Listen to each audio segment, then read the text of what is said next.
अस्सलाम वालेकुम रहमतुल्लाहि व बरकातुहू। आई होप आप लोग खैर आफियत से होंगे। मैं मुनीब चीमा और आप मुझे देख रहे हैं प्रॉपर्टी हालात के यूट्यूब चैनल से।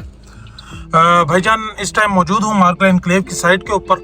मेरे लेफ्ट साइड के ऊपर ME2 सेक्टर है, मेरे राइट साइड के ऊपर ME1 सेक्टर है। ME1 के साथ फिर हमें ME4 मिल जाता है और ME2 के साथ हमें ME3 मिल जाता है। राइट नाउ जो प्लॉट्स की अवेलेबिलिटी है, आपको पता होगा मैप के ऊपर ME2 जो है वहाँ पर सिर्फ और सिर्फ कनाल के प्लॉट्स हैं। ME1 के अंदर जो है हमें सिर्फ और सिर्फ 5 मरला और 10 मरला के ऑप्शन मिलते हैं। ME4 के अंदर 5 मरला और 10 मरला के ऑप्शंस मिलते हैं। 3 एरियाज जो हैं ये बैलेट हुए हैं और इनके अंदर प्लॉट्स लोगों को अलॉट हुए हैं। सो अब बात करते चलें कि भाई अवेलेबिलिटी जो हमारे पास फॉर सेल है ME2 के अंदर 1 से 2 प्लॉट 3 प्लॉट जो हैं वो 2 साल से 3 साल के पेमेंट प्लान के ऊपर कनाल के प्लॉट अवेलेबल हैं फॉर सेल। अगर आप लेना चाहते हैं तो रब्ता करें, इंशाल्लाह लजीज वो प्लॉट हम आपको दे देंगे। ME1 के अंदर हमारे पास 5 मरला 10 मरला के चंद एक इंतहाई लिमिटेड से प्लॉट हैं। बहुत बेहतरीन लोकेशन का एक 10 मरले का प्लॉट आया हुआ है, अवेलेबल है। रब्ता करें, इंशाल्लाह लजीज आपको मिल जाएगा। ME4 के अंदर हमारे पास 5 मरला 10 मरले का प्लॉट है, कुछ 2 साल 3 साल के प्लान के ऊपर अवेलेबल है। अच्छी लोकेशन से आपको मिल जाएगा, रब्ता कर लें। अब बात करते हैं बहुत सारे भाइयों का जो कंसर्न है कि रब्ता करते हैं जी क्या फ्यूचर है, क्या आप इस जगह को देखते हैं।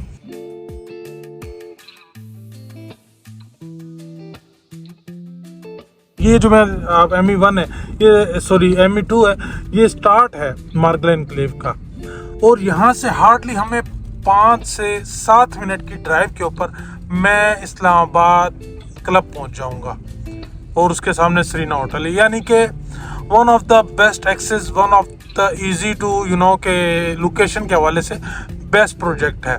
हमारे आसपास काफ़ी सारी यूनिवर्सिटीज़ हैं इस जगह के ऊपर और रावल डैम है। तो कि लोकेशन ओवरऑल मार्गला एनक्लेव की एक बेहतरीन लोकेशन है इन CDA जोन 4 CDA के अंदर।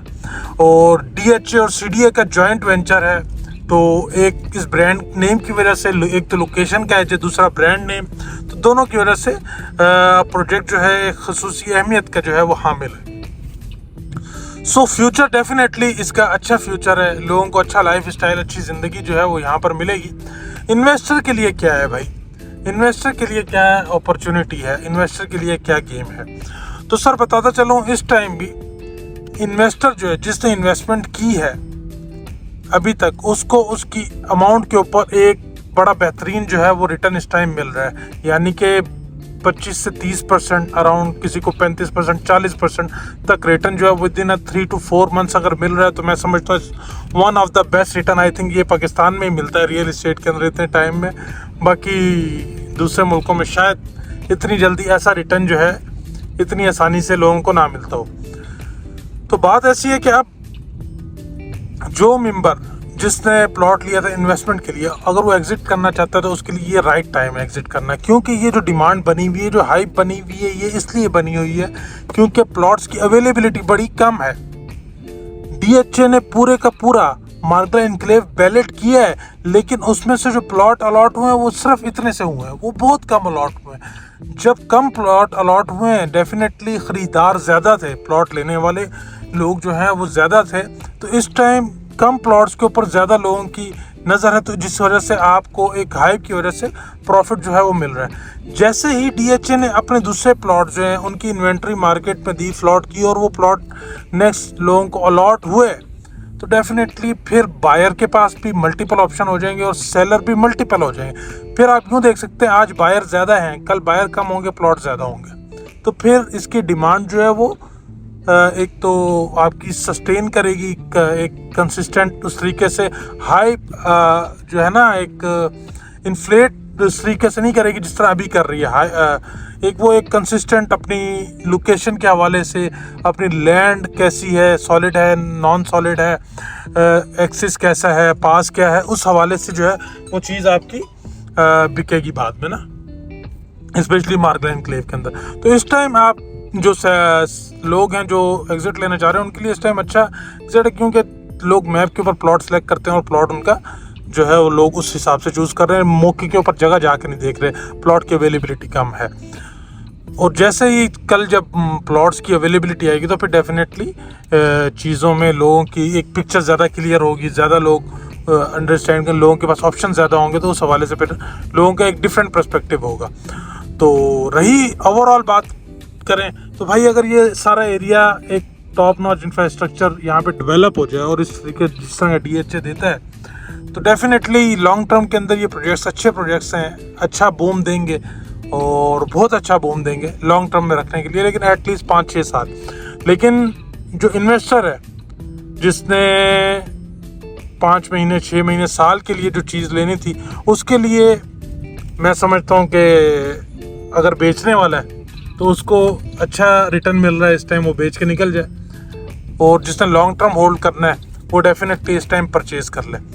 Overall it's all about supply and demand. बाकी दूसरा फैक्टर ये भी है कि भाई एक तो DHA है, अब DHA के अंदर जो चीज़ ओवरऑल हमेशा जहाँ पर भी DHA और बैरिया में आप देखेंगे, जो चीज़ बैरिया में 1 करोड़ रुपए की मिलती है वो DHA के अंदर 2 करोड़ रुपए की मिलती है। तो हर बंदा DHA अफोर्ड नहीं कर सकता, तो बंदों के पास जो है वो बैरिया के ऑप्शन भी होंगे। सो लॉन्ग टर्म के अंदर ये एरिया बहुत सारे प्रोजेक्ट्स के साथ जो है एक बायर को प्लेट में पेश किया जाएगा ना, बहुत सारे ऑप्शंस एक बायर को प्लेट में बैरिया पेश किया जाएगा, पार्क्यू पेश किया जाएगा, फिर DHA पेश किया जाएगा, तो बायर के पास भी उस टाइम मल्टीपल ऑप्शंस होंगे।